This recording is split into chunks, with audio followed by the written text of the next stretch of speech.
સુરત શહેરમાં ખળભળાટ મચાવનાર ફૂડ રિપોર્ટનો મોટો પર્દાફાશ થયો છે.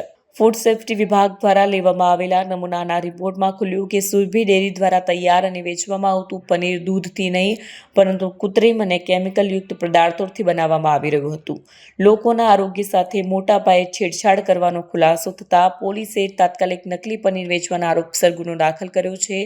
પોલીસે ડેરીના માલિક શૈલેષ પટેલને છેતરપિંડી, મિલાવટ અને લોકોને જોખમમાં મૂકવાના ગુના હેઠળ ધરપકડ કરી છે.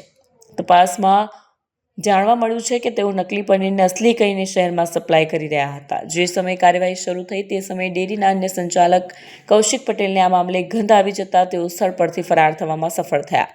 હાલમાં પોલીસ તેમની શોધખોળ કરી રહી છે. પ્રાથમિક તપાસ મુજબ સુરભી ડેરીના આ સંચાલકો દરરોજ લગભગ 1000 કિલો નકલી પનીર સુરતના વિવિધ વિસ્તારોમાં સપ્લાય કરતા હતા. આથી હજારો લોકોના આરોગ્ય સાથે ચેડા કરી રહ્યો હોવાનું અધિકારીએ જણાવ્યું છે.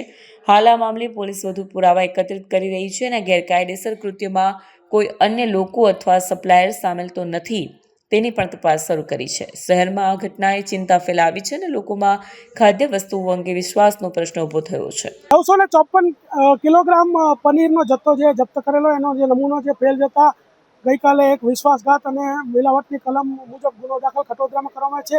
એના જે બે સંચાલકો છે એમાંથી મુખ્ય સંચાલક શૈલેષ પટેલની ધરપકડ કરવામાં આવેલી છે અને નજીકના દિવસોમાં જે લગ્નની સિઝન ચાલી રહી છે તો ત્યાં પણ એસઓજીની ટીમો ખાનગી રીતે જઈ અને પનીરના નમૂનાઓ લેશે અને ચેક કરીશું ને જો એમાં કંઈ પણ એવું ભેળસેળયુક્ત માલુમ થશે તો રેડો કરવામાં આવશે તથા આવા લોકો ઉપર જો વધારે ગુનાઓ દાખલ થશે તો એમની પાસાની પણ કાર્યવાહી કરવામાં આવશે.